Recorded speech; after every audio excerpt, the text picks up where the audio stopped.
All right.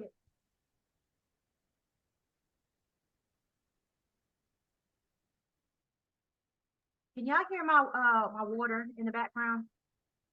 No. No. Okay, good. Okay. I got the ocean water going in the background for relaxation purposes.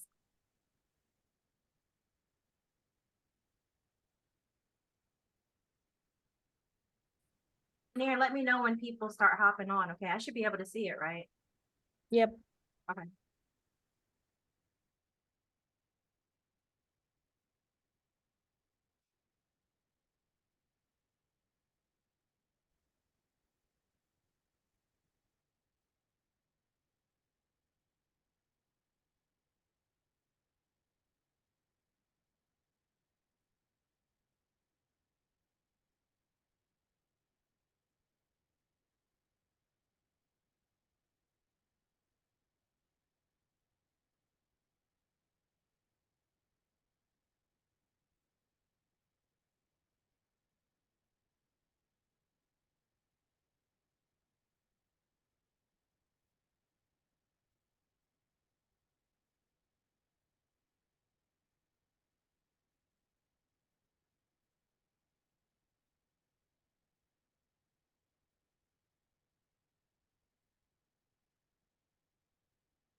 Good evening, ladies. Thank you, everyone. I see you all are coming in. We're going to give it a couple more minutes to see if anyone else hops on.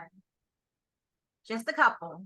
Welcome, welcome, welcome. I see some people I know. Thank you so much. Hi, Brittany.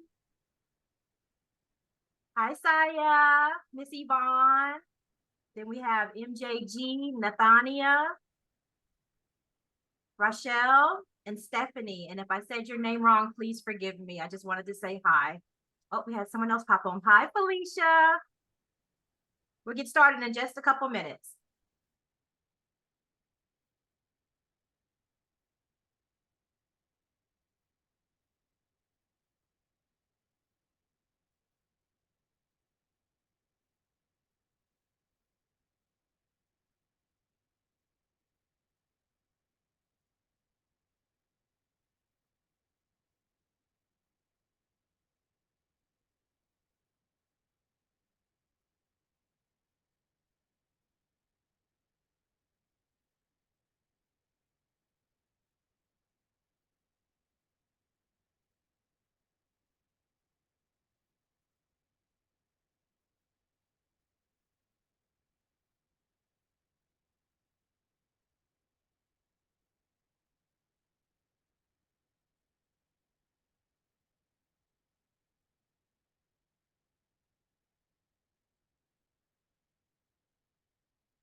All right, I think we'll go ahead and get started.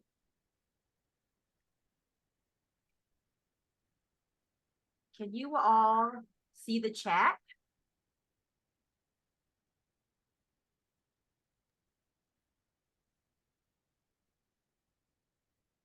I can. Yes, I can see it. I can see it.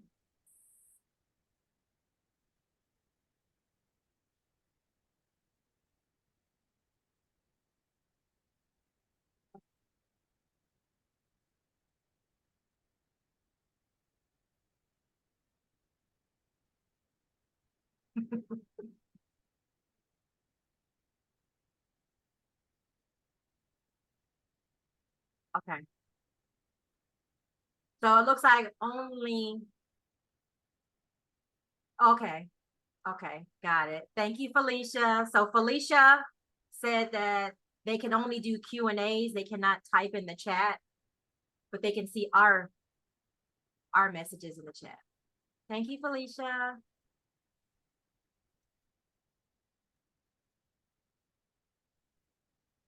Well, all right then, let's get started. Ladies, you ready? So ready. All right, so we are already recording. Welcome, welcome, welcome. This is the Inside Out Empowerment. I have been waiting to do this since I got the idea for International Women's Day late last month. And I'm so excited that we're to the fruition of this thing. This is the last weekday of the month, y'all. Like, we're going into the second quarter. We're done with March. We're done with the first 3 months of this year. And I don't know about you, but I feel like it flew by. It went by really, really fast. So let's go ahead and knock this out. And then I'm hoping that you will receive something from this that will allow you to feel like you're ready to move into this next section of the year, because this next quarter can hold some amazing things if you put in the work. All right. So I am Nikki Cates Miller. I am a life transformation strategist. I am a military veteran. I am a mother of 4. I am a newly grandmother. I am almost very soon, like in the next couple of weeks, an international certified coach. That has not been easy. Let me tell y'all, that has been quite the journey.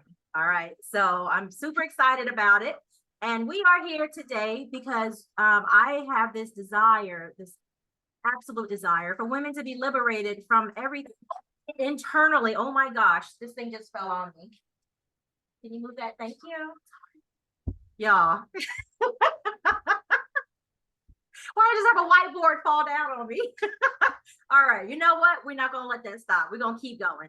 All right, so anyway, the point of this is to give you some tips and tools and skills and insights from other women that also have to go through these same journeys. Because let me tell y'all something, I do these meetup groups in different cities and online, and we're all going through the same things. It doesn't matter our skin color, our religion, our culture, we're all going through pretty much the same things and want the same things.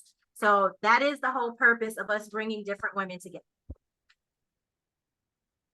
So our first co-host is Miss Alana. Say hi, Alana. Hello, everybody. Thank you so much for having me, Nikki. My name is Alana. I am an elevation coach, also a soon-to-be internationally certified life and success coach. Hello. Yes, won't he do it? Praise God.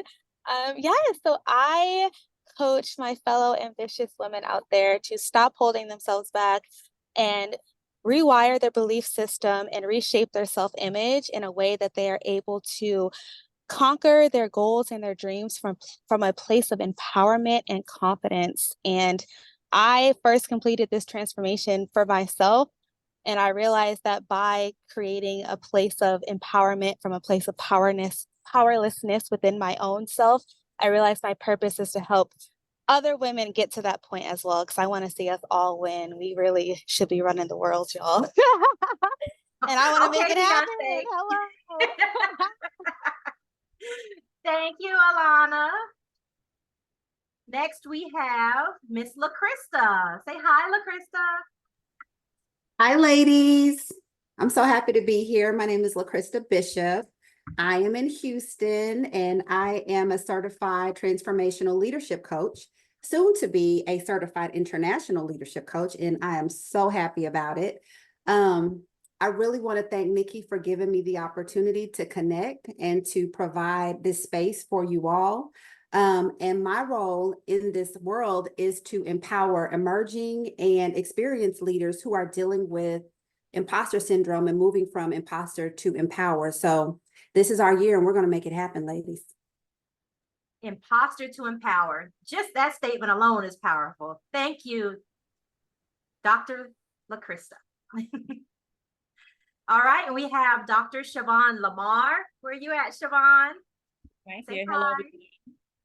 I'm glad to be here with you all in collaboration today. I am a nurse practitioner, mom of 3, professor, adjunct professor, and my specialty is in biopsychosocial concepts. I want to kind of help everyone get empowered and optimize everything, whether it's your physical, your mental, spiritual, emotional, financial, all of that together. So I think all of that's important.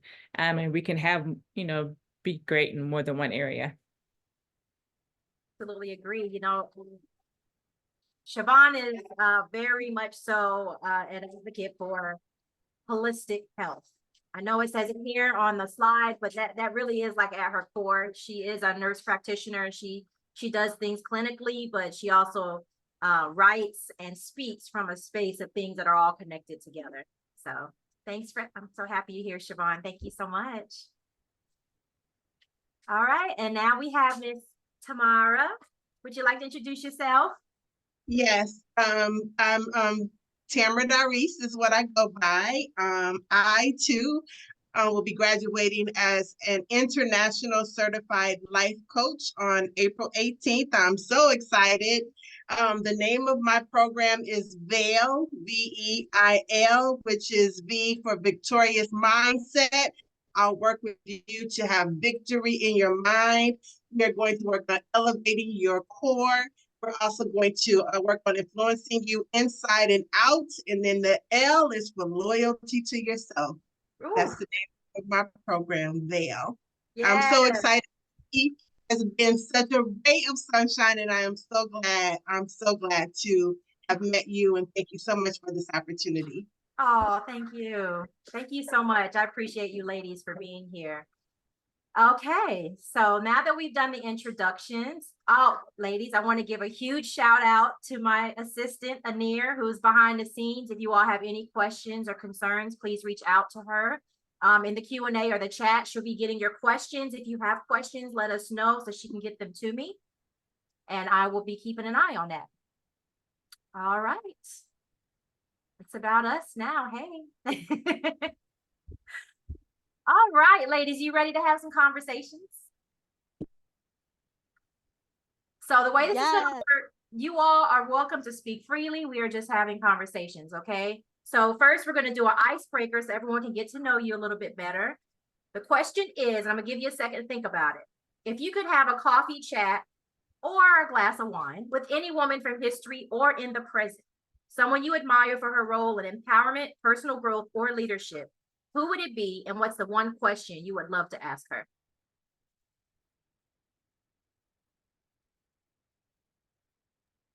I'll go, Nikki. Okay, go ahead. Go for it. So the woman from history that I would love to have a conversation with is Harriet Tubman. Oh. I love the fact that she led people to freedom, whether they wanted to go or not. And I love the fact that she had a mindset of, listen, if you communicate that this is what you want, there is no going back. The only way that you're going back is in a way that, trust me, that you don't want to go.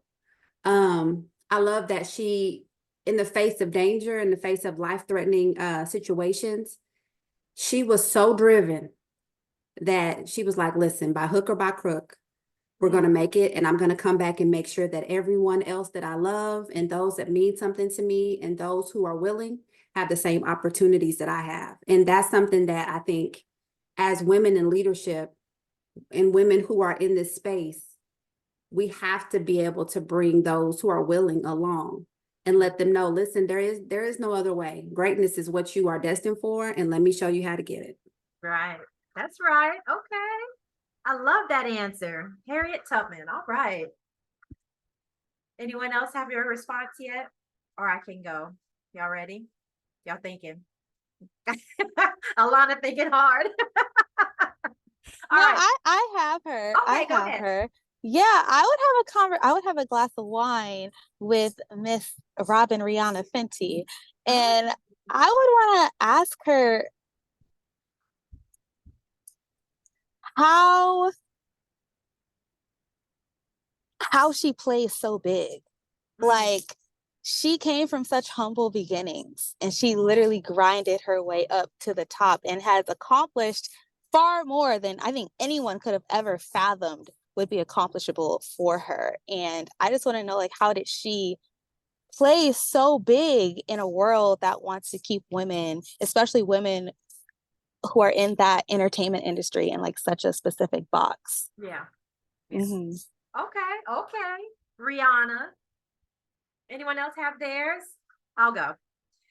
So for me, there are three particular people, and it's so funny because we had an assignment. We had to come up with a list of people previously, and I would say I would be choosing from Maya Angelou, Angela Davis, and Angela Bassett. But I will say today, I'm going to say Angela Bassett, particularly because of her longevity, her willingness to hold her head held high, even when she seemingly has been overlooked for her efforts.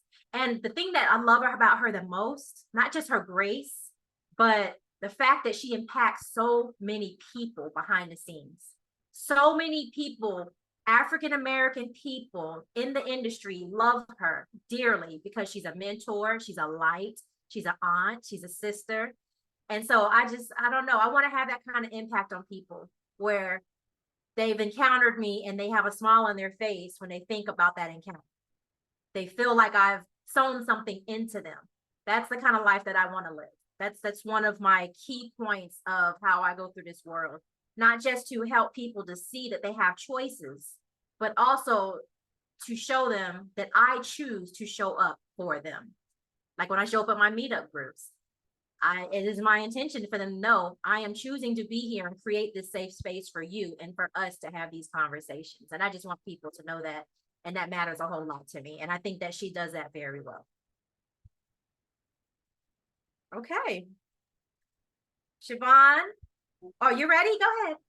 I'm ready. Okay. So I remember that assignment, and my two people were Dr. Cindy Trim or Viola Davis. Oh, I love both of And them. I would go with Dr. Cindy Trim. I would like to have coffee with her.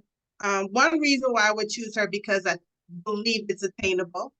And one thing that I would ask her in this conversation is what was or what is her secret sauce to be able to position herself from coming from poverty to running a country?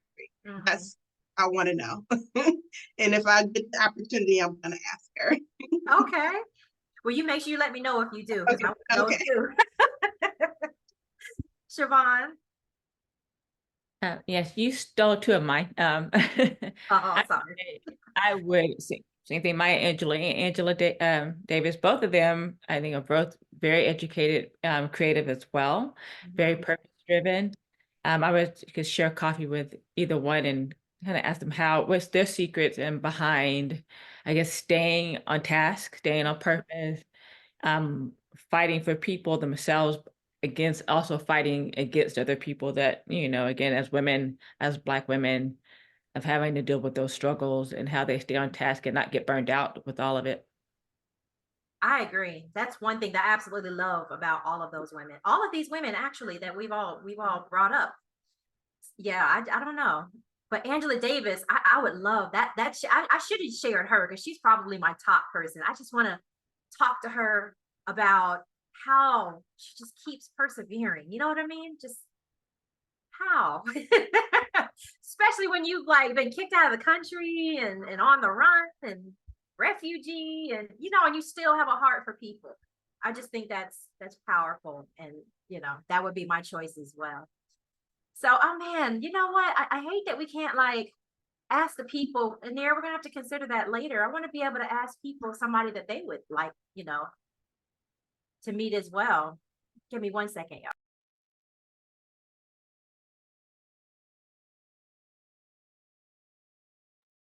Where's good help when you need it, y'all? All right, so thank you, ladies. I think that says a lot about who we are, who we chose. Actually, I really do think so. So the next part here, we've already done speaker introductions, and actually you all already talked about kind of like who you are and what you're bringing to women, but would you like to share what you shared with us through your content this month for International Women's Day? Like how that connects with the theme of the Inside Out Empowerment. Hello.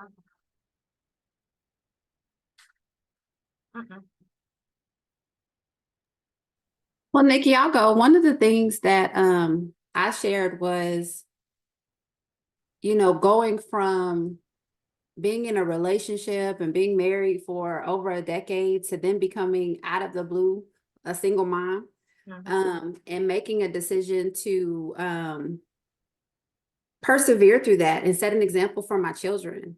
And the reason why I think that that relates to inside out empowerment is because from the outside, I'm pretty sure I looked fine. But I had to constantly on a daily basis empower myself from the inside out so that I could get to a space where I am now feeling empowered, and being able to share that with other women. I think that a lot of us kind of suffer through things because we feel like we're isolated, or we feel like we're one of one, or our situation is complex, but there's nothing new under the sun. And as long as you're willing to connect, there's somebody out there to help you. And I feel like having that mindset and having that space available is empowering for women.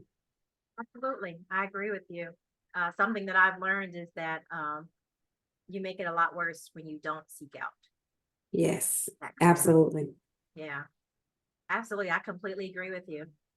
So ladies, this is a conversation. So I don't want you to feel like you have to wait your turn to talk. We're talking. We're sitting at a round table, even though we're on Zoom. All right. So feel free to jump in if you have something to add to the conversation. Okay. Anyone else would like to go? Yeah, I love that. In a similar lane as LaCrista, what I shared for Women's Empowerment Month had to do with embracing your isolation season. And I am a mother as well. And I have been resisting my season of isolation that God has been calling me to for so long, because my life situation is scary on so many levels. I'm in a really big city. I'm in Los Angeles. I don't have any family out here. I'm a mom. I had to leave a lot of situations that I was comfortable in, but that were toxic for me. And during this time on my own, it's taken me 3 years to really let go of everything spiritually, physically, and emotionally. And I've realized that now that I am in this isolation period where it is me and God getting it out the mud, figuring out what this purpose is, and coming into my purpose and walking in his path for me, I've realized that there's so much power in that season of aloneness. There's so much power in stillness. There's so much power in getting to know who you are, who you really are underneath all of the trauma, all of the limiting beliefs, all of the people who no longer serve you. Like, there is power in getting to know your core. And I want everybody, if you are called to have a period of aloneness, do not be afraid from it. Do not be afraid of it. Don't run from it, run towards it, because there's so much in that period for you. Okay.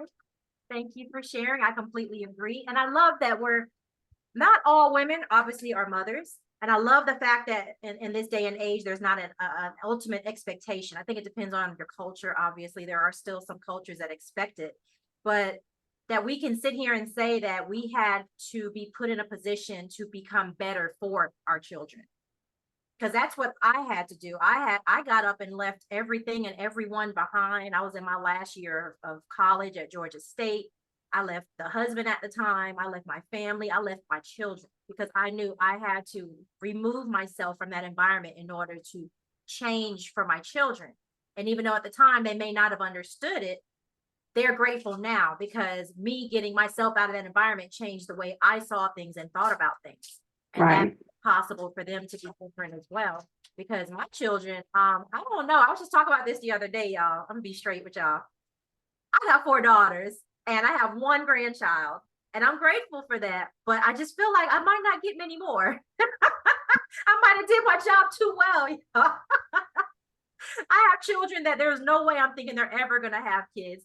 The one that had the grandbaby may not have another. And who knew? 4 kids, 4 daughters, and one, you know, not many grandchildren. I did my job too well. It really is, you know. But we'll see what happens. We'll see what happens. Real quick though, before we go on to the next person, someone did. Hold on, where'd it go? Felicia said that she would have also chosen Taraji P. Henson because she has been actively fighting about the pay gap for women of color. So another person that's active in the community and touching other people. Thank you, Felicia. Okay, Siobhan, I see you took your mic. It's unmuted. You got something to say?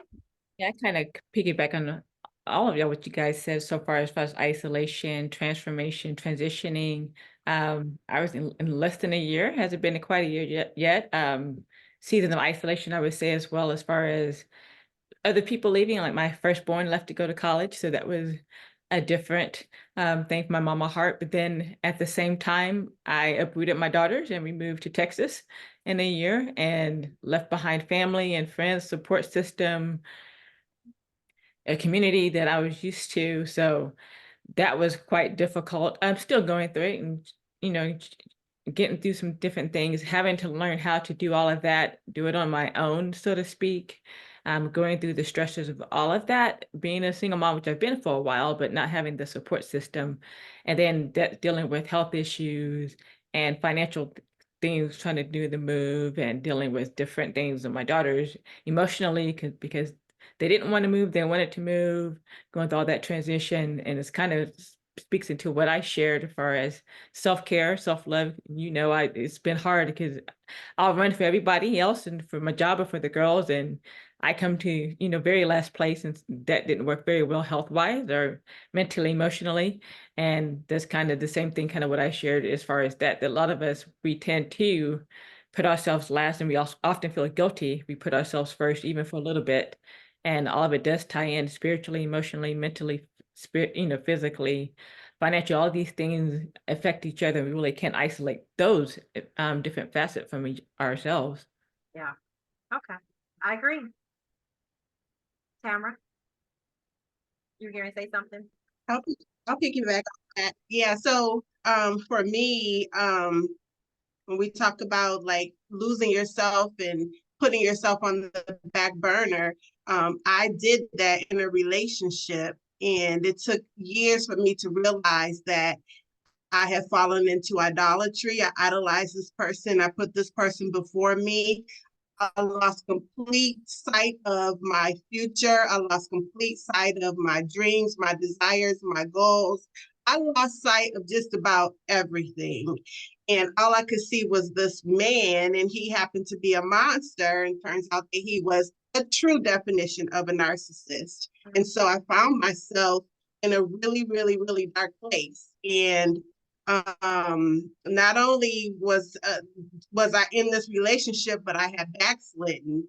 And although I was in a backslidden state, I was telling people what I was doing. I'm like, I'm backslid, you know, but no one could really help me get out of that situation because I had backslid. I rebelled against God, and then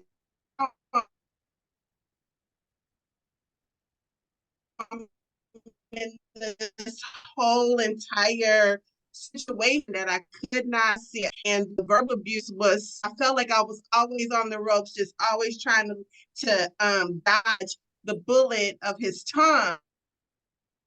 And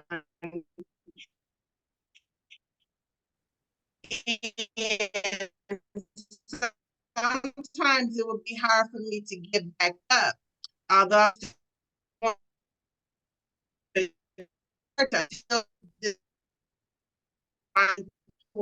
get up. And his father said, "You are." And when he said that, it's like the fire, the little bitty flicker flame of fire that I had left on the inside, it just shot up inside of me. And I realized you do have the power. Why are you denying the power that you have? Like, don't you remember that girl that you were a few years ago, like you're still her.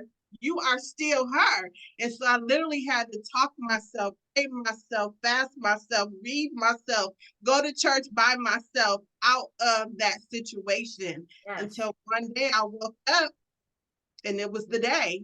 It was the day. I gave my notice. I packed up my townhouse. I packed up my car with my girlfriends, and I got on the road and I drove all the way to Texas, 10 hours, crying, snotting all the way there.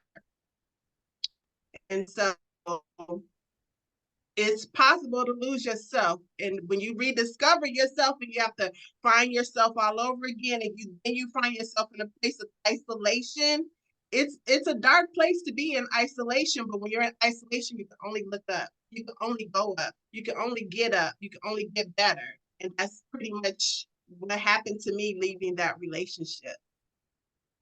Now, I'm so glad you did, because you're sitting here today able to give us this story. Thank you Yep. so much. And I think so many women can relate to that, because I tell my girls this all the time. If you don't know who you are and who God says that you are, you will lose yourself. Mm-hmm. Absolutely correct. It is so easy to happen and Yeah. so frustrating when it does, because you wake up one day and it's like, wait, when did that happen? Like, when Yeah, did it how happen? did that happen? Yeah, how? Yeah. This is Yeah. not who I am. Yes. So I think that, thank you so much for sharing that. That is so powerful. So powerful. And I think it's so relatable as well. Okay, so we're going to move into some of the questions and just have some conversations on that. And then we'll move into seeing if anyone has any topics or questions they want us to discuss as well. And then maybe we can let some of the guests come on and say something if they want to after we go through the questions, okay? So we'll start with personal transformations. Can you share a pivotal moment that ignited your personal transformation? It's probably some form of a traumatic experience or some form of transition. That would be my assumption, because I know that's how it's been in my life. What do you think? I would say, yeah, it's usually something that pushes you out of your comfort zone. Right. And we've all had those moments in which we just have, like what Tamara was saying, you just have that aha moment, like, no, I'm not this person. I'm better than my experiences. I'm better than the situation that I'm in. And I believe that, at that point we get visions, we hear God's voice. And we have to make a decision. And I just wanted to just plug in. I'm so very proud of you, Tamara. I know that had to be hard. But there's a resiliency and a strength that is unmatched in women. But it's, as far as for me, one of the biggest challenges I had was I kept getting overlooked for positions that I knew I was qualified for. And I just was feeling just kind of low and just feeling just, I don't know, the opposite of empowered. I would just say stripped of all power. I just felt like I was subject to whatever was being offered to me was all that I could have.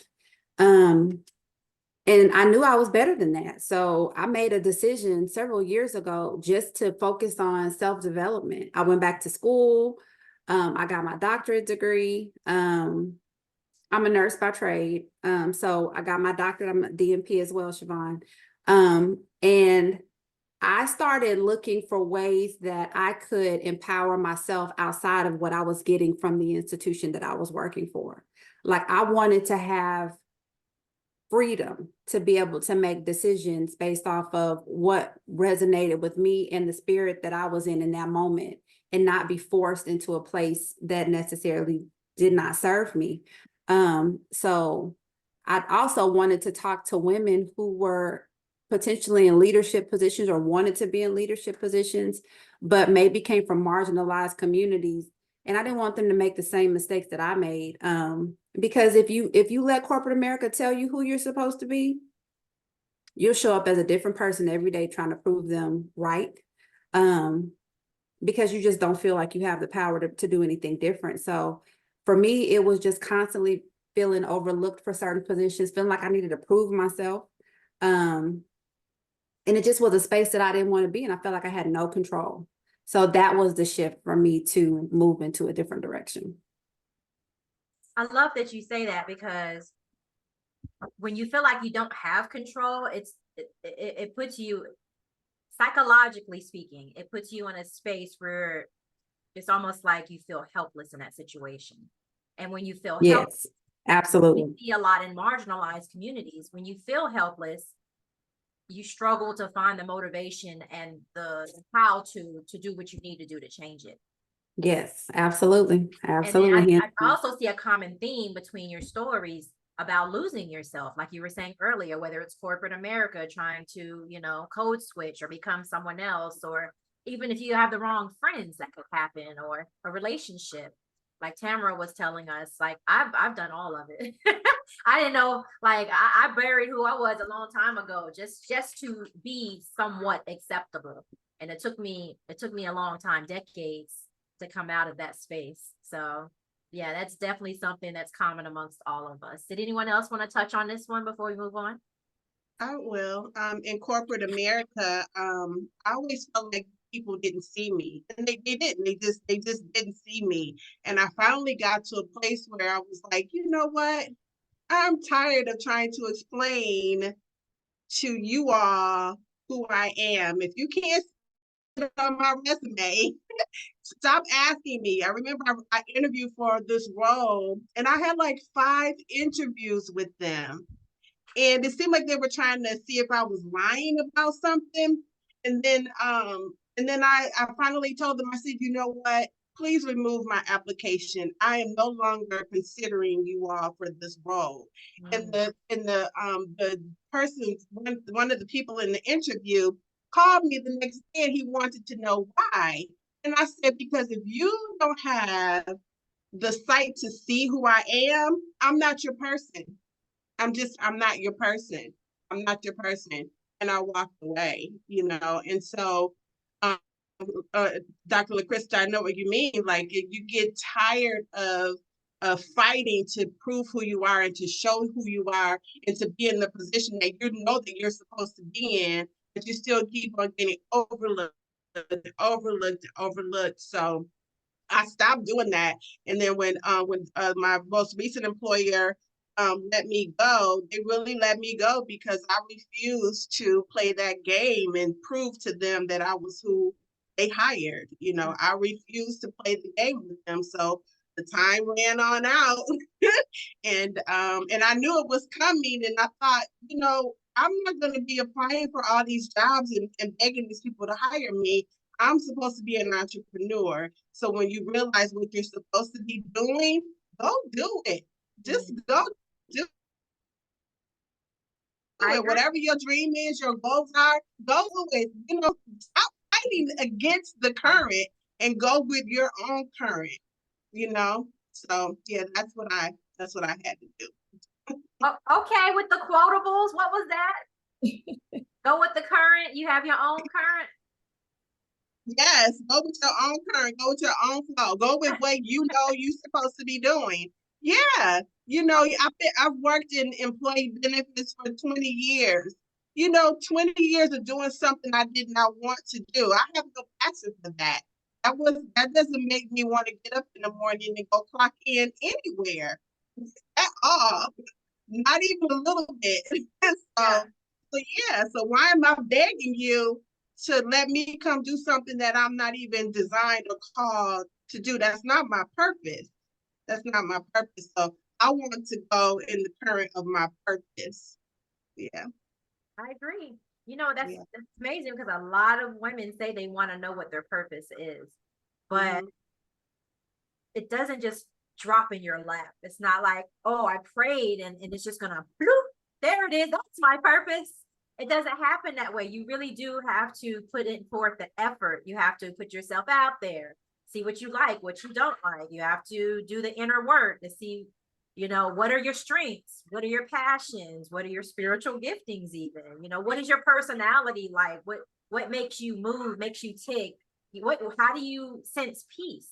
For prime example, for me, like for instance, today, I'll give you an example. I still work my 9 to 5 remotely while I'm building my business. And when I was getting off of work, it was like, okay, I'm getting ready to do this webinar and I feel drained.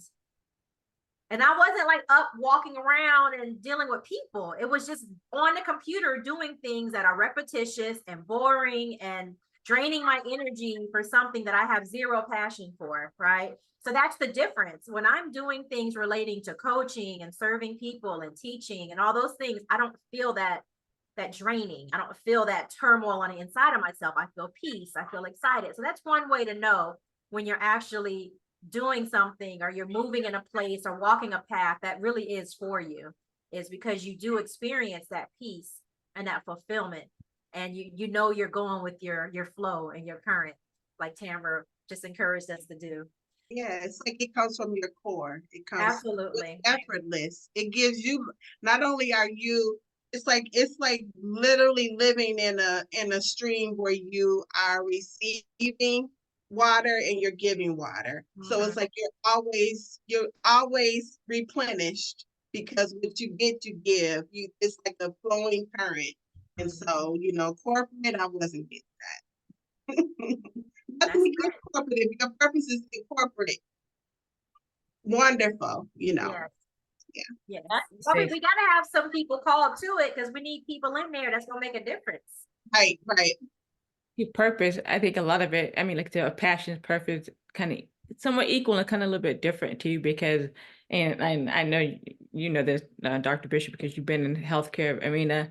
I mean, that can be your passion. It may even be your purpose. Maybe not the setting, may be the incorrect setting, because I feel like as places I've been, that my passion was there, my purpose was there, but still was overlooked. The setting wasn't conducive to allow me, like she said, to kind of do it how you need to do it without it being controlled, things of that aspect. So you can still feel drained being in your purpose, just not in the correct setting for it. And I agree, like you said, Tamara, I mean, and I think that applies whether it's professionally, whether it's personally, relationships, friendships, everything. Is like you shouldn't have to try to prove yourself to someone who doesn't see you. If they can't see it, then at some point you got to make that decision that maybe you're not the right person, you're not the right job, this is not the right relationship, this is not the right friendship. Whether they see good, bad, or anything in between, you don't have to make yourself perfect to anybody, or go to all these lengths to be, if you to exhaust yourself trying to make someone see who you are, or if they see the surface but they can't see your capabilities, the possibilities, the things that you bring besides just a title or just the outward part of it, it may not be the person for you or the situation for you either way. That's right. I agree. I completely agree. Anyone else want to touch on that before we move on to the next one? Okay. So let's move on to week 2, which would be spiritual, mental, and emotional empowerment, which is one of my favorites because I do believe that, and Siobhan will say this all the time, Dr. Siobhan, that all of that really does affect your physical, right? All of that is connected. There is an absolute connection. Like if you're experiencing some things in your body, and you're trying to figure out why and where that came from and why is this happening, there very well could be some things that you are missing internally that need to be touched on. So starting with spiritual empowerment, how does spirituality play a role in your empowerment journey? I can go first. I would say that for me, it's a very big part. It is at the core, kind of like we were talking about earlier, the core of who you are. When you are operating from your authentic self, the core of who you are, your soul is healing. You are in a space of wholeness. I do honestly believe, like Tamara said, that it kind of just flows. It goes easier. And for me, spirituality is a part of that core for me. My faith it means everything to me because there were times in my past where I should not be here, but God had another purpose for me. So I would say that, yeah, my faith is everything. It gives me the strength to keep going. It gives me the courage to stand up. A lot of times people see one thing and they have no idea what's really going on behind the scenes. And if it wasn't for my faith, I could not do what I do, y'all. My favorite thing is to curl up in a ball and avoid everyone and everything. So for him to want me to be out here in front of people, he has to help me do that, because that is not Nikki in her own natural state. That is God working through me, y'all. I'm telling you. So yes, my faith is everything for me. Anyone else want to touch on that? Spiritual empowerment. Absolutely. I completely agree with you, Nikki. Spirituality, my faith has allowed me to develop that safe space for myself as well, because a lot of what we're doing is very scary. We're putting ourselves out there, we're putting our story out there. A lot of people try to hide their story, they try to hide all those vulnerable parts about them. And in our profession, our purpose, we put all of that on full display. And I feel like knowing that I have a God who is guiding me, who is protecting me, and above all has chosen me for this purpose, it gives me that sense of safety when everything feels too scary to keep going forward with. And also, it gives me an internal sense of validation. I've spent a lot of life seeking external validation. And as I develop my intuition, as I develop practices that allow me to get closer to God and hear his voice for me more clearly, I am able to receive that validation from where it matters most, my soul and my God. And it allows me to not care as much as what the outside perceives me as. And when we're open to being perceived as who we really are without having to put on a mask, that's when everything opens up for us. So God has played a huge role in getting me to that point for sure. Absolutely. But I do That- want to, Alana, I do want to clarify for the audience that that process is a spiritual process, but you also have to be active in that process. Because I went through a lot of years of fasting and praying and going and serving and all of this, and I did zero work on myself and thought that things were going to change, and they don't. So you have to put in the work as well. that's Absolutely. good. Yep. That's what a lot of people don't realize. They think, oh, I can just pray, I can just fast. But it's like, no, God needs you to match his energy. He's only going to give you what you put in the work to receive. So that's a big lesson for sure. I love that. I never thought about it from a spiritual relationship. I love it. Go ahead, Dr. Chris. I know you're trying to. No, I just was agreeing with what y'all were saying. Y'all are very on point with what you're saying in regards to how God shows up in places in our dark days and in our light days as well. I think for me, I have come to the realization in this fourth decade of my life that, God blesses you through people. Mm. And I use that every single day as my mantra, because anything that I endeavor to do, God puts the right people in my life. That's right. He puts the people in my life that I didn't even know existed and who are like-minded, and who can give me spaces and opportunities to think differently. And I'm also leaning on the fact of, if I'm operating in my purpose, I'm helping someone else to operate in theirs. If I'm operating in my gifts, I'm giving somebody else the freedom to operate in theirs. And there are people out there that are waiting on me, waiting on you, waiting on Tamra, waiting on Siobhan, waiting on Alana, and all of our other people that are in our cohort, to provide them with that insight that's going to change their lives. So for me, it's just about having faith that even though I can't see the entire staircase, I can have the freedom to take the next step. Today I just was praying. I was like, God, just give me a vision, give me some clarity. But I realized that may not be possible. I'm just going to have faith that as I take each day as it comes, then that clarity is going to come as well. That's a big one right there. That's a buzzword, clarity. That's what we're all looking for at some point or another, is clarity. But I love how you said that, because being someone that has lived with severe depression for the bulk of my adult life, it's more like a fog. You're walking in a fog and you can't see what's beside you. You can't see your feet. You can't see your hand in front of you because it's so thick sometimes that you can't see where you're going. And it really was my faith that kept me moving, because I can acknowledge that the space that I was in for a long time, or in and out of, I could have turned to drugs or, some other aspects. It really was my faith. Like, genuinely, it was my faith that kept me from surrendering to that, not being able to see what's going, you know what I mean? Like, where I'm going. because you have that knowing on the inside of you, but when you can't see in front of you how to get there, it's real frustrating. So I know some other women can attest to that, but clarity is a really big.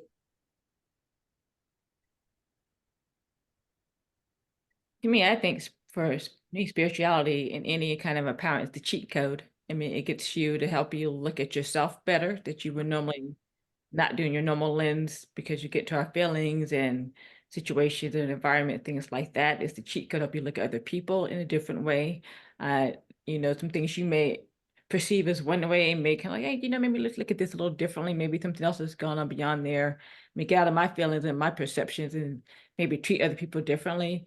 It's the cheat code as far as helping you like take steps that you normally wouldn't take. A lot of us has talked about transitioning and making changes that was I'm sure seemed crazy to many other people that they were looking at what are you doing this for? And you had to take the steps in the face of kind of as a catalyst because it gets you to see things, have hope and things that may look dismal or may not look possible.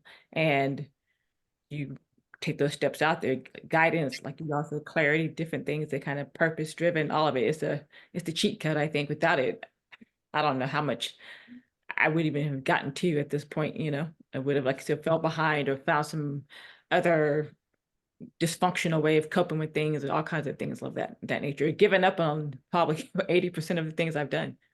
Yeah, absolutely. Because just getting to that doctor status, that wasn't easy. Some people look at you all that already have it and either think it's unattainable or they think that it must have been easy for you. That you're just special. You're just, you were just able to do it. When in reality is that's just as difficult as so many other things in life, and it requires showing up every day in and out and doing what needs to be done. So yeah, you definitely need your faith to get through that, for sure. I can't even imagine. Sometimes I can't even imagine how people walk through this life without having that to lean on. You know what I mean? I wouldn't have made it, y'all. I wouldn't have made it. Tamara, you wanted to say something on this one? So yes, spiritually, ladies, listen. From my mother's womb, I didn't stand a chance. I just did not stand a chance. And so honestly, if it was not for my mom and my godmother,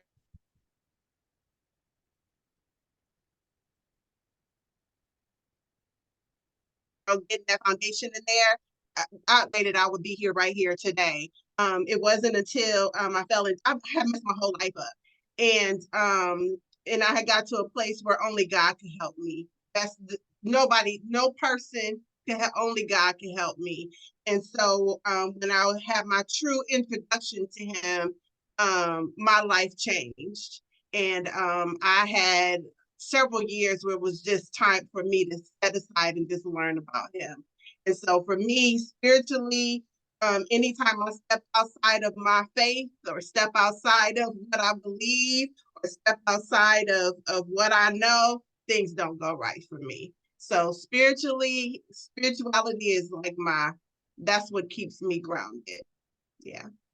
Okay. I agree. Completely agree. We'll go to oh, go ahead. Are you talking to me? Yeah, I was just agreeing, like, yes, okay, God will deliver you because I too had messed my life up beyond repair. And yes, he came through. Okay, yeah, every time. We'll go to mental next. What strategies have you found most effective in overcoming mental barriers to empowerment? Whew. Y'all. Okay, so I would say patience. Patience is not an automatic. It's not. You literally have to work for it. You literally have to practice it like you would have to practice shooting baskets or running laps or swimming laps. Like you have to practice patience. And I tend to have a personality that's pretty impatient, which has caused a lot of my unnecessary stuff I've had to go through mentally and emotionally is not giving myself that patience. And also Self-compassion. That's another one too. Like, I think that that is vital to being able to overcome those mental barriers, because we're all going to have them. We all have to recondition our thoughts, every single one of us, because we've all come into this world and been affected by media and school and friends, and nowadays the internet, and like all of these things that affect how we think. And I think a lot of times we don't realize that what we're putting in does affect us, you know? Like, I don't even want to talk about some of the stuff I used to listen to, not thinking that I'm putting this garbage into my mind and into my emotions and into my spirit. So I do think that those are some areas to me that have been most effective for overcoming mental barriers. And then just being intentional. You have to be intentional about changing the way you think. That has to be intentional. It doesn't just happen. Like, literally, it's like you're going to war for a while when you first start that process of changing the way you think about things. You have to constantly be on it. When you're realizing it, I literally have to talk to myself out loud when I'm having these crazy thoughts sometimes. And I probably look crazy, but it's literally me having to say, girl, why are you thinking that? Like, that's not helpful, for it to stop sometimes. So yeah, I would say that as well. You have to become a warrior for your mental health, for sure. And it's day by day, it's minute by minute. I definitely can relate, Nikki, with the concept of intrusive thoughts, you know, because whenever you're getting ready to transition into something that's going to call you higher, there's an enemy inside of you that is going to say, you can't do this. Nobody's going to care. Nobody's going to listen. This isn't your lane. And you literally have to talk to yourself, because you're like, okay, no, we're doing it anyway. You have to pull yourself along. I mean, that's real. That is very real. At least it's real in my space and in my mind. One of the things that I do a lot of is journaling. Because when I journal, I'm able to see how my mind is working in those moments. And I'm able to go back and read it and say, okay, I'm starting to see a trend here. You know, maybe it's a hormonal time of the month and you feel like you can't do nothing right. You know, I start to be able to identify trends that I can use whenever I'm feeling a certain type of way. Also having grace. Not only grace with myself, because that's already difficult, you know, for if you're a mom or if you're in relationships or whatever the case may be, you may have mom guilt, you may have whatever the situation is. You may not feel like, you know, you have the opportunities because it's passed you by, you know, am I too old? Am I too this? Am I too that? But having grace to say, you know what, I can do all things through Christ who strengthens me. That is real. That is real. And also my other one is all things work for the good of those who love the Lord and who are called according to his purpose. I live by Romans 8:28, because if I had to believe that all things were created for my good, I wouldn't believe it. But God said it, so I believe it. So I look for trends in my life in regards to when I'm feeling low. I give myself and I give others grace. And I always seek the best intention with those who I'm dealing with. I love that trends part, because we all have cycles that we are stuck in that we don't even realize it. Yeah, absolutely. I like that. That's a good one. I say something more external relationships, authentic relationships that you're able to be vulnerable in, whether it's a relationship, a spiritual relationship, whether it's a mentorship, whether, shout out to you ladies, a coach, close friends, you know, people who are around you who know you, your vulnerable self, that you're able to vent if you need to, get off your chest, but also able to, okay, now we got this out. Now what's the solution going to be? Because we can't just sit in that space of being upset or angry or agitated. Now, what are we going to do next? Or they talk you out of self-talking yourself, because there's plenty of times you may have that enemy and you telling you can't do it. And if you can't get out of it, you have somebody behind, like, come on now. Yeah, you can. Go, please. You know, I know you've enough. I know you got this in you. Let me tell you what you can do, what you have done. So get out of your head. This is not impossible for you to do. Or are you not gonna let you talk to you, stupid? You know, if I was your friend, I'm not gonna let somebody else talk about you badly or say something negative. I'm not gonna let you talk about your own self badly or negative, you know, so things like that. So I think all those kind of take into place. Same thing, like, we talked about with spirituality, know what God says about you. Well, you have other people too that kind of confirm that a little bit, or he can speak through, if not directly to you, that says, hey, someone's just telling you what I've been telling you all along. Can you listen to one of us, please? And do what I told you to do. Get out of your head, get out of yourself, get out of your self-doubt. Yep. I think, who was it that said it earlier? I think Dr. LaCrista said it earlier about God sending people or doing it through people. You're absolutely correct. And then also too, you can't see everything. Mhm. I don't care what woman on this call thinks she can see it all. You cannot. Our eyes can see in front of us and maybe some of the peripheral on the sides. We can't see behind ourselves. We can't see certain points. We doggone sure can't see from above. So we need that spiritual relationship, and we need those relationships with others that can see what we can't see to help us. Yeah. And it could be hard sometimes because, there's issues of yeah. distrust and experience from that. And I'm more an introvert, so I rather do things myself and not deal with a bunch of people. And, but you have to have that though, regardless. Mm-hmm. I agree. Okay. All right. Emotional empowerment. Can you discuss a time when managing your emotions led to a breakthrough in your personal or professional life? I think this is a good time to bring up emotional intelligence.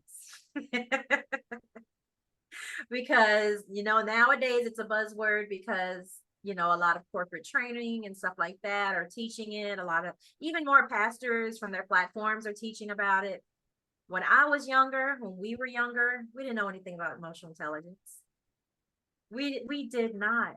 That was not anything that we heard before.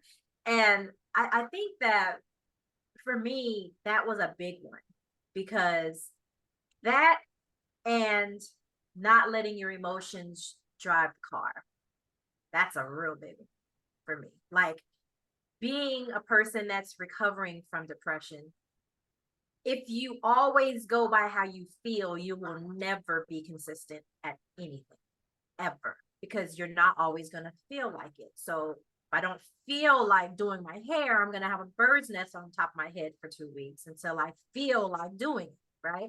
And you laugh, but literally that was my life for a while there, right? I don't feel like, going outside, so you don't get any sun for a week because you don't feel like leaving the house. Like, obviously you don't feel like showing up for work, but you show up because you feel like you need that paycheck. But like running a business in the past, that hindered me because I didn't feel like doing the things I needed to do to show up. And so I couldn't get my business moving forward or make the connections like we were just talking about. So yeah, I would say for me, definitely not letting the emotions drive all the time. And then emotional intelligence, not just self-awareness for myself, but being aware that that's a human being I'm looking at or talking to. For some reason, we can be in a space where we forget that that's a human that's flawed and imperfect and has their own emotions and their own mess and their own feelings.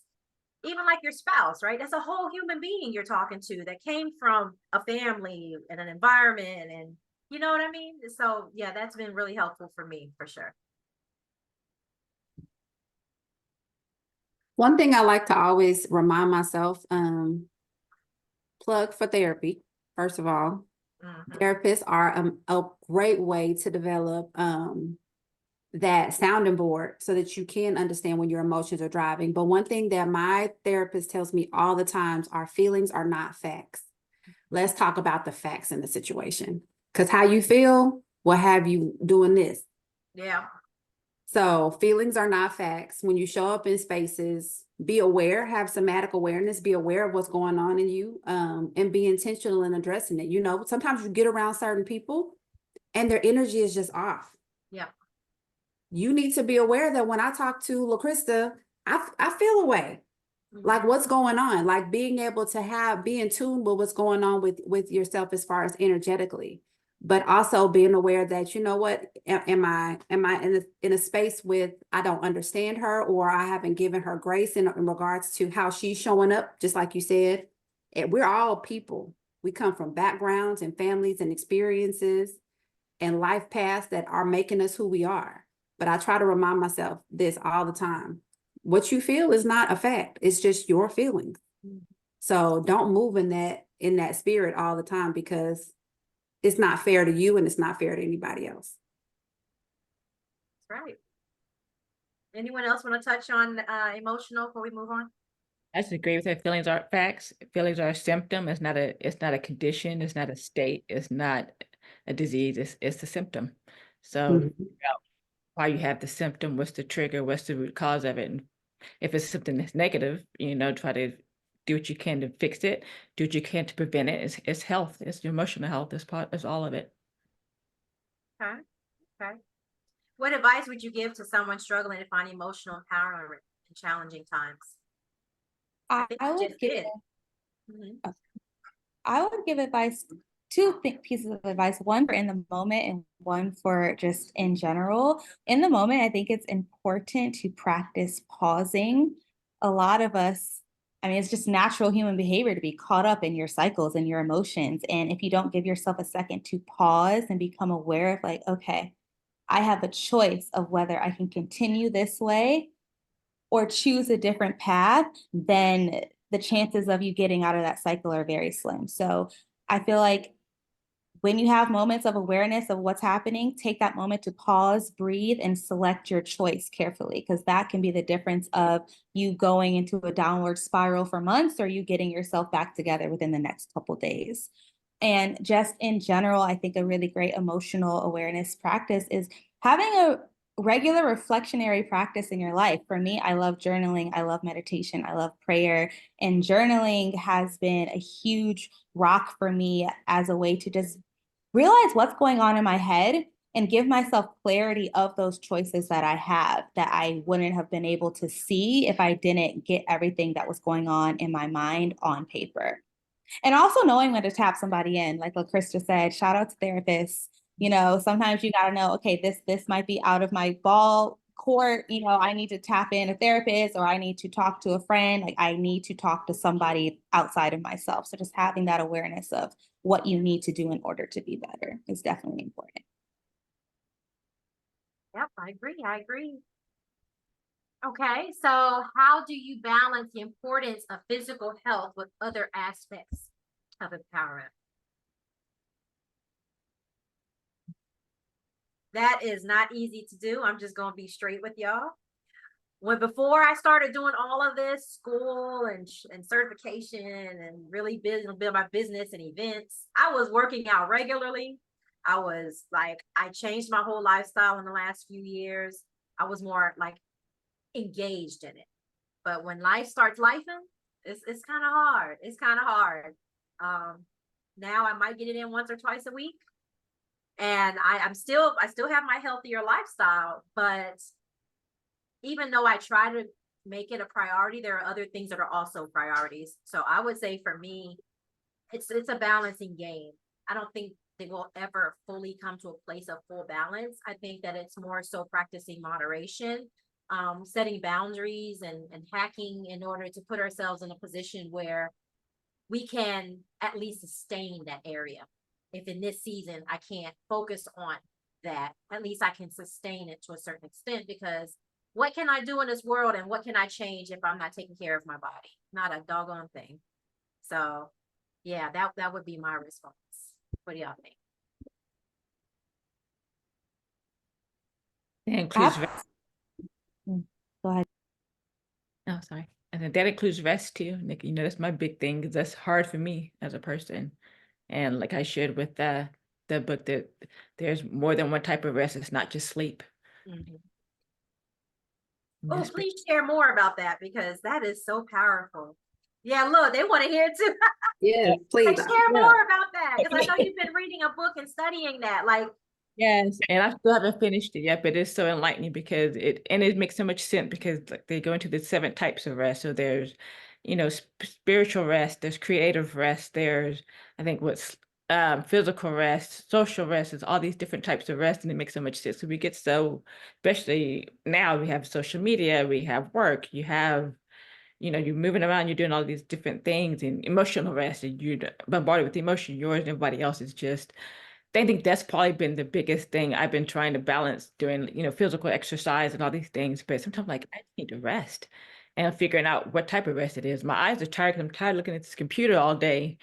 I need to, rest from that, or it's too many emotions. I've been many days where you're dealing with people in your job or work and like, I got everybody else's emotions putting on me. I'm experiencing all their emotional dilemma. I need to just be emotionless right now. I need just plain, nothing to do mentally. And I teach it to my students. One of my professors in my doctoral program, that's one thing she shared, which is now I perpetuate onto my students and try to do my patients as well. And she's like, even if it's 5-10 minutes, have a spot where you just do nothing that's mentally stimulating.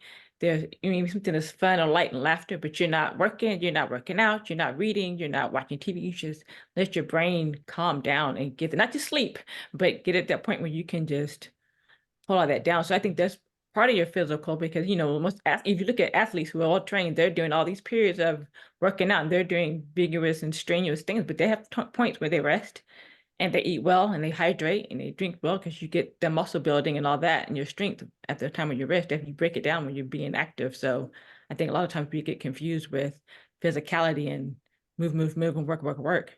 And it's the balance too. I'm part of that. The balance with everything else.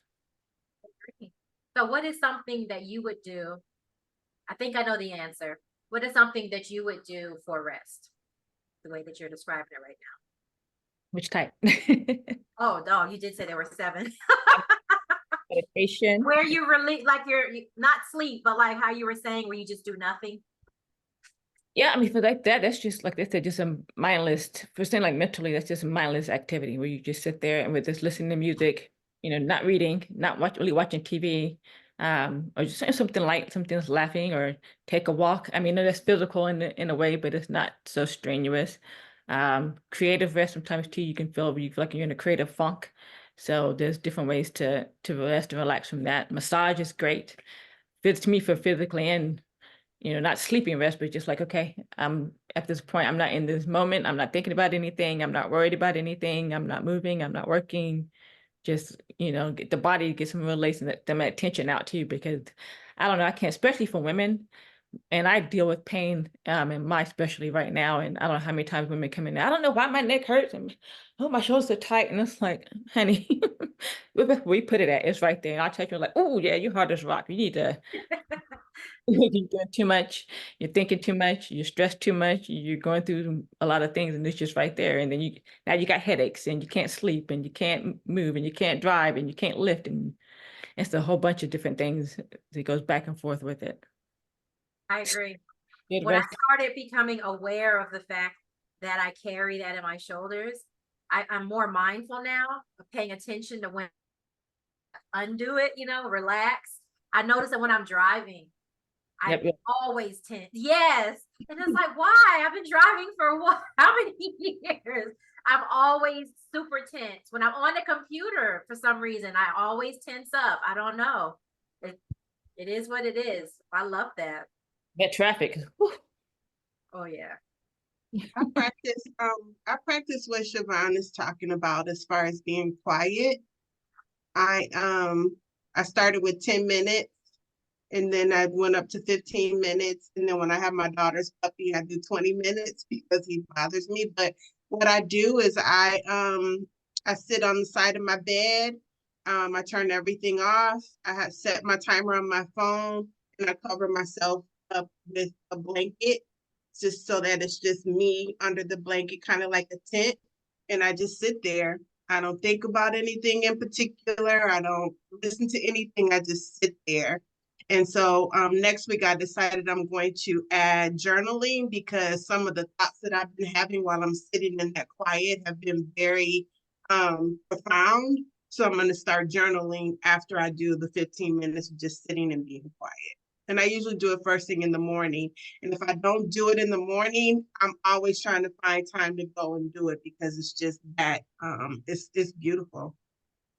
I love that you said absolutely nothing because someone initially would say, okay, so you were meditating or you were praying.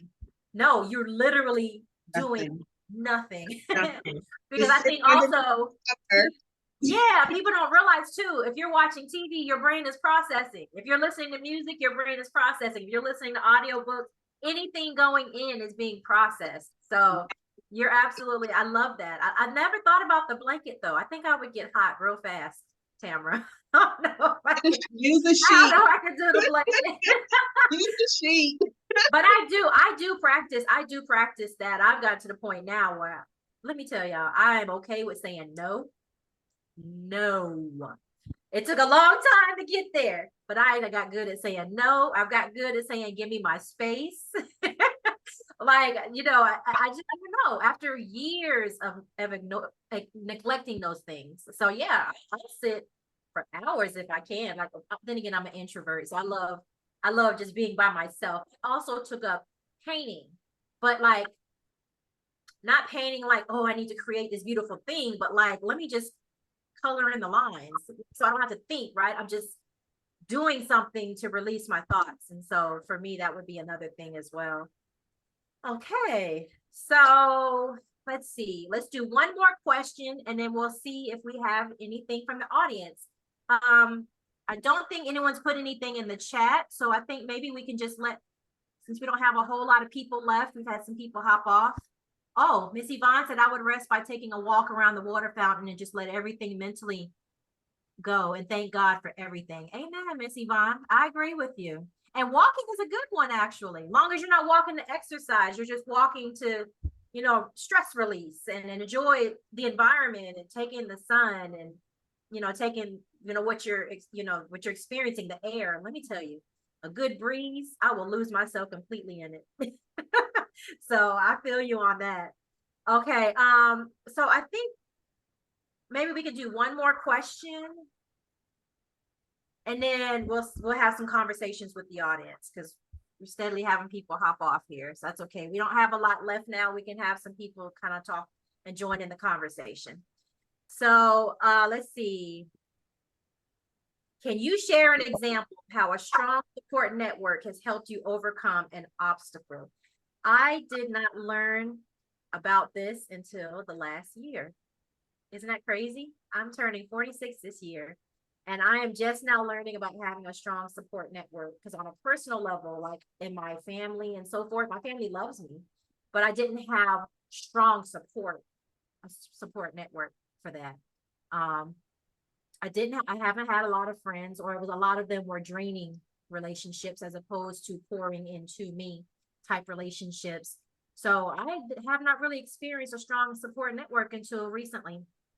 And I will have to say that just going through this certification has really been one of those experiences for me, just seeing what that actually looks like to have a strong support network. You know what, Nikki, you brought up a good point about family. And I come from a very big family. My mom is one of 13. And my dad is like one of 7. So it's big on both sides. Oh yeah, that's but it's double-sided because I love being around my family because I know that they love me, the core of me. There are no expectations, there aren't any, you know, any boundaries in regards to, there's boundaries, but there's not anything that is stopping us from sharing reciprocal love for one another. right. But one of the biggest challenges I have as far as being supported is it's difficult for your family to support the person that you're becoming. Because they know you as Little Nikki. Yep. Or they know me, you know, they call me Chrissy, but they know that's who they know you as. And so the level of support that you need in the space that you're headed is different than support from your family. And I'm an introverted extrovert. I'm extroverted in spaces where I need to be, and I really love alone time. But I have to push myself to seek those partnerships and those connections with people that are in the same space that I am or that are going into the direction that I am headed for support purposes. But I think that there's nothing like it because you need to know that what you're trying to do has been done. So you need mentorship. You need people that are looking to you for help so that you can be a mentor. You need people who want to hear your voice and hear what you have to say. So coaching relationships, whether or not they're your coaching or you're getting coached. I think that we weren't meant to be here alone. The Bible says it explicitly several times. We weren't meant to do this thing alone. And I think that support is undervalued. If you listen to social media, people are, I got it out the mud. I did it on my own. I don't need nobody. Yes, you do. Every day you do. And Yep. COVID taught us that. So many people were depressed and alone and isolated when they couldn't get out and be around people. How many people just don't get hugs in their lives? How many people don't get told I love you? How many people don't get told I see you? I think connection and support is pivotal in any endeavor that you have. So yeah. I agree. And you know what? I'm glad you touched on that, because even the people that say that they don't need anybody, somebody somewhere affected that process, that journey, that walk.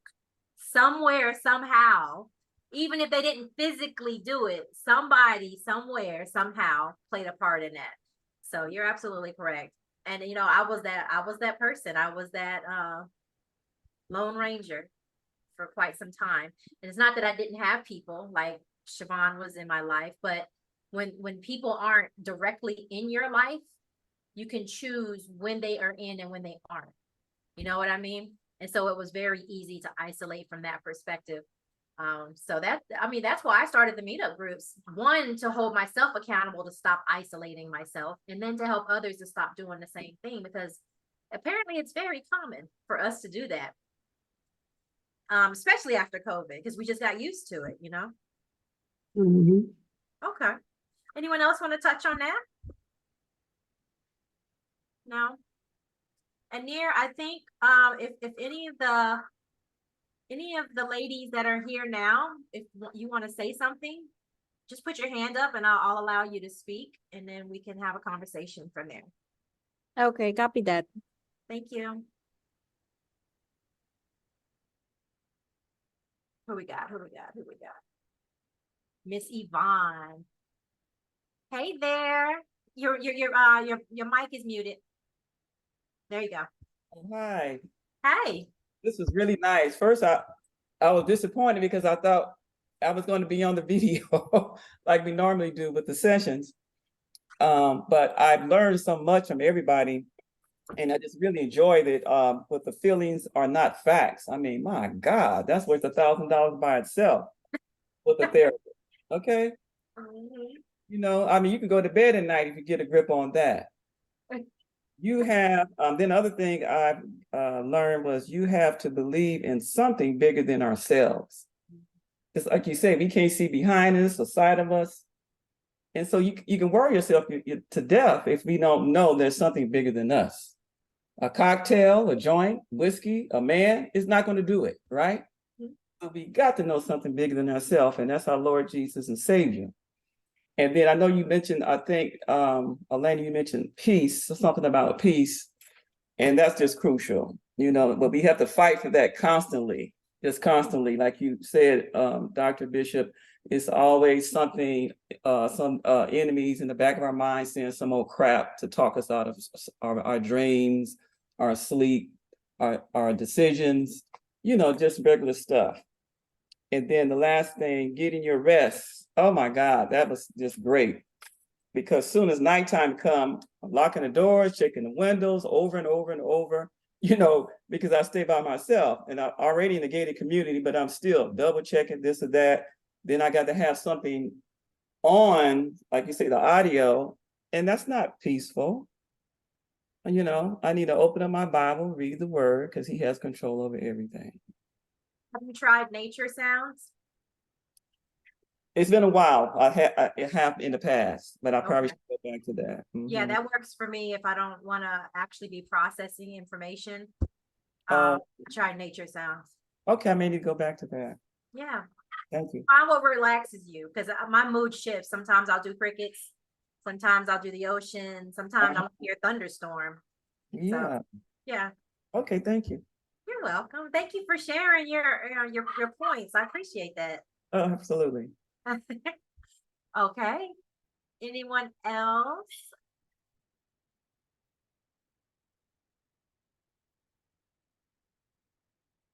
No? Now, Felicia was saying a whole lot in the chat. I can't believe, girl, you don't want to talk to us right now. No questions or topics you want us to cover? Okay, here's Felicia. Hey. Hey. Sorry, I'm still in the car Oh, driving or riding. Well, luckily I'm riding. My husband's driving. But I would say the biggest thing that I really, really loved was what Miss Siobhan said too about, I can't remember, it was 6 or 7 different things of rest. And I was like, that impacted me because I was thinking to myself, like, yeah, there is a difference between, even mental, emotional. Um, you hear, I got my little one with me. But yeah, I think everything was a great conversation. There was just so many parts. I wish I could have been more a part of it to really be a part of that conversation more fully. But I love what you guys were sharing, what you were talking about, because it was all just truly empowering. I feel like everyone needs to see this. thank you. Thank you. I appreciate that. Yeah. Siobhan, that book that you were studying about rest. You want to share it? The name of the book? I think she's muted. Yeah, she is. I think she might be on the phone. Can you hear me? Oh, there it is. Oh, that's the 7 types of rest: physical, mental, emotional, spiritual, social, and sensory. It is Dr. Sandra Dalton Smith, Sacred Rest. I don't know if y'all can see that or no. I'm gonna type it in here. Sacred. I'll type it. I can type I it. did see Okay. it. It lets you see it for like a second before it blurred it away. Okay. I'll type it in the chat. Sacred rest. That's perfect.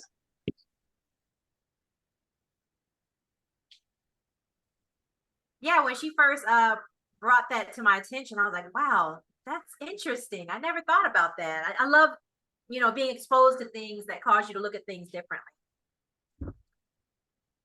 Okay, so anyone else, comments, questions, any topics you want us to cover before we hop off?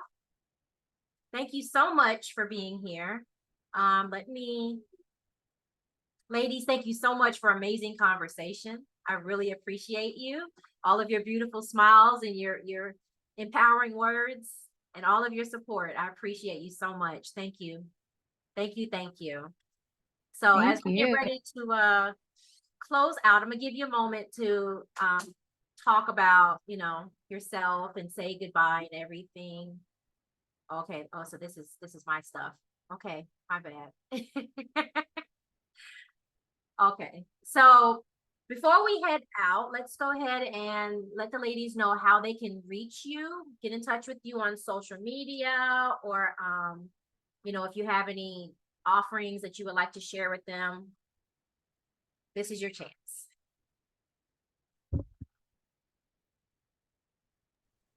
I'll go first, Nikki. Go ahead. So if you want to get in contact with me, it's Dr. LaCrista_Bishop on Instagram. Also you can search LaCrista Bishop on LinkedIn. I am planning a 90-day program, and so I will be launching those programs on Instagram and on LinkedIn probably in the next 60 days or so.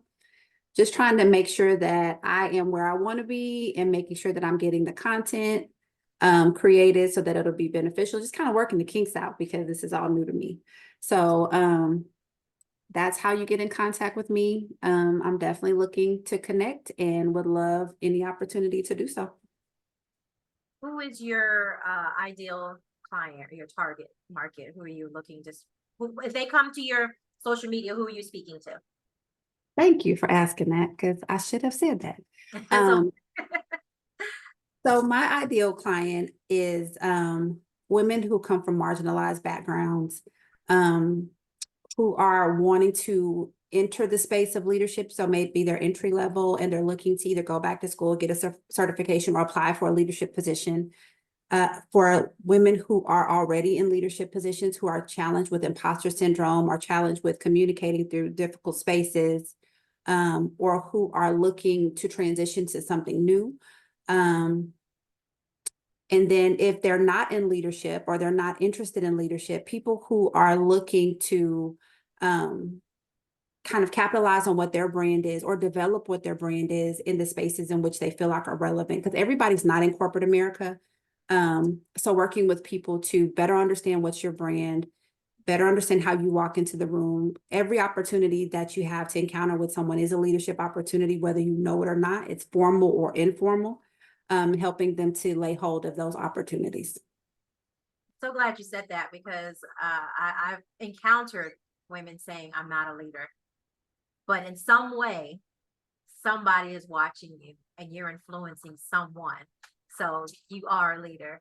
Even if you're not a leader in a professional setting, somewhere in your personal life, you are a leader.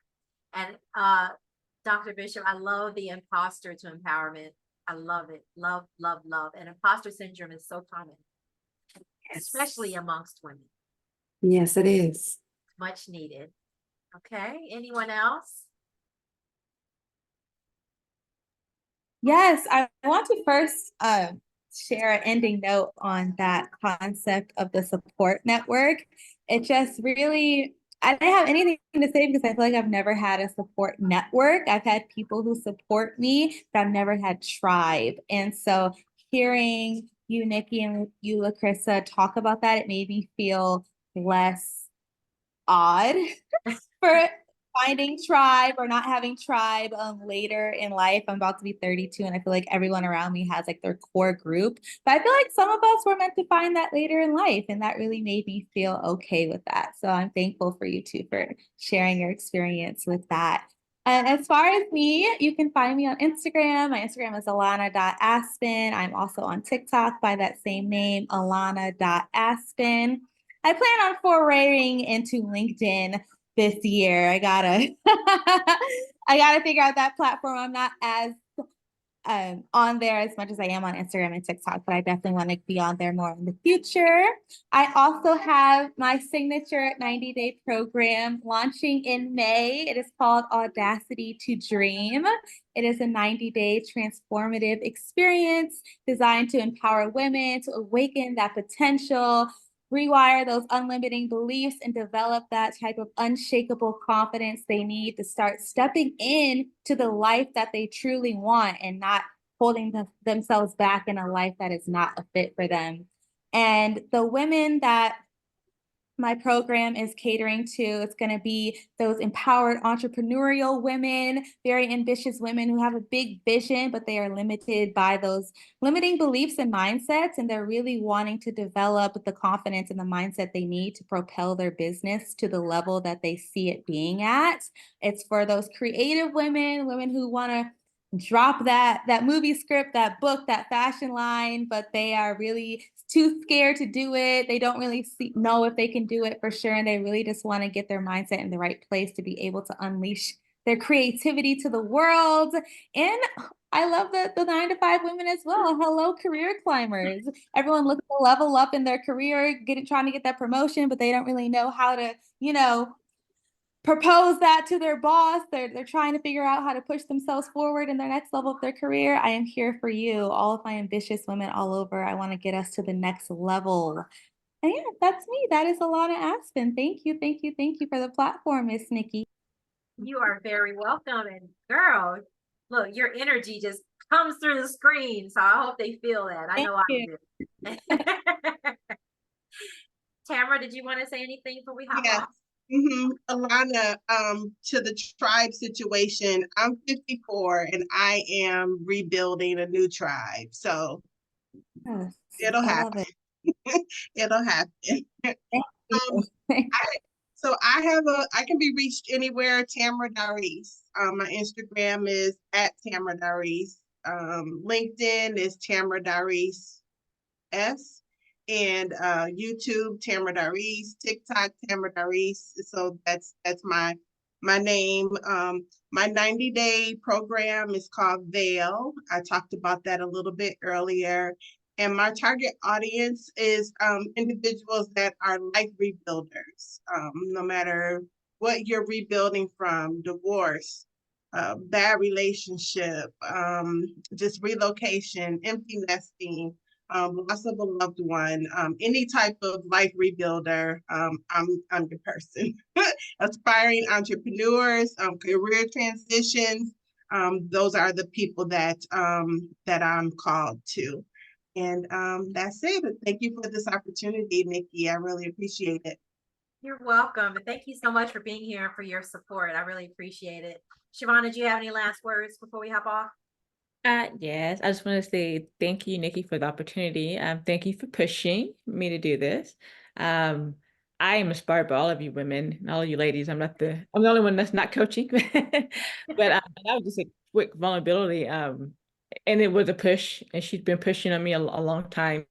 Born with a congenital hearing loss and speech impediment. So I think my drive was to put it all here. And it's sometimes difficult to get it here out to other people. And Nikki's always been like, you got so much to share and all that stuff, things like that. And I can write it. I love writing, but you know, some insecurities and things like that growing up with the speech impediment and the hearing loss and all of that. So you all are so very inspiring to kind of be in this panel with all of you guys who are doing all of this for other people and seem to be confident in, you know, in y'all skins and things like that. I need to be connected with all of y'all. I got you, Nikki, but you know, all women, I think, to help empower me, inspire me, and empower me too. So I thank you for being and allow me to be in the midst of all of you wonderful women here. Okay, Siobhan. I'm not going to sit here and let you do that to yourself. Y'all, Siobhan is a nurse practitioner. She's been in the healthcare industry for over 20 years. She's a teacher at multiple universities. You teach people, Siobhan. So you are also sewing into people's lives. You're just not doing it through coaching. And she is an amazing writer. I don't know if you all read her article, but please do, because I learned some stuff from that article, particularly the one about women's health. Please read it if you haven't. But yes, she's right. I have been kind of gently nudging, maybe not all the time nudging, pushing a little bit harder. But all of you that have gotten connected with me know that that's what I do. I nudge because I see it, you know, I see it. And I want you all to get out there and help people, because if we don't show up, the people we're supposed to be there for, they're not gonna receive what they need to receive. So thank you all for letting me gently nudge you. And thank you for allowing me to pull you into my tribe, because I am new to this tribe building thing too. And the thing that I have learned the most is that, one, you have to be ready for it. And two, it has to be nurtured and nourished. So that's why I've got to the point, even with Siobhan, like, okay, I'm going to be a better friend this year. I'm going to set times to send text messages or, you know, reach out and try to schedule calls. And I do that. You all that are just meeting me, right? You're getting that. But Siobhan has had to deal with me being in my shell for most of the time and coming out every once in a while. Yes, y'all, I have to even schedule time to talk to my friends. So thank you all. I appreciate you. And I can be real honest about that right here, because it is very true. But thank you again. I really appreciate you. And my 90-day program I already announced it on social media, on Facebook. But I am doing the 90-day comeback experience. The focus, just like in my meetup groups, I'm focusing on women that are seeking transformation. They're going through certain transitions in life, particularly it could be career, it could be relationship, you know, breakups, divorce, it could be, you know, motherhood pertaining to, like, you know, new empty nesters or new mothers, you know, just different places where you have to find yourself again and move to a space where you can pivot into that next part of your life. And the main thing for me is always self-discovery and aligning your life with that self-discovery. So yeah, just check us out. I am going to, on the way out, I am going to put up a slide where you can use a QR code to get in touch with me. Thank you again, ladies. I appreciate you so much. Thank you, Anir. And thank you, all of you ladies, Felicia, Miss Yvonne, MJG. I wish you just told us who you are so I could say hello specifically. Nathania, Parisha, and wait a minute, is this Miss Sheffy? And Saya. Sheffy, is that you? Hold on. I didn't see this. There was people saying stuff. Hold on. Oh, Felicia said, I appreciate your nudges, Nikki. Thank you. Most people do tell me that, but some just stop talking to me. Siobhan, absolutely here for you. I have a hearing impairment too. Thank you, Miss Yvonne, for saying that. Because I've been growing with her through the years, and that has been something that she's had to learn how to live with. Oh, go Tamara. I thought you were at least 34. Thank you. She said thank you. Oh, thank you. So my if you want to schedule a meeting with me, the chat in the chat, there's my link to schedule a meet and greet. And if you go to my website, everything that you need to find out about me is there. And you will hear from myself or Anir, who is also on here. Thank you so much, Anir, for being here with us. And thank you, ladies, again. And I wish you all a happy weekend and a happy Easter. This was great, Nikki. Thank you. Thank you. Bye, ladies. Take care, ladies. Bye. Bye. Happy Easter. Happy Bye. Easter.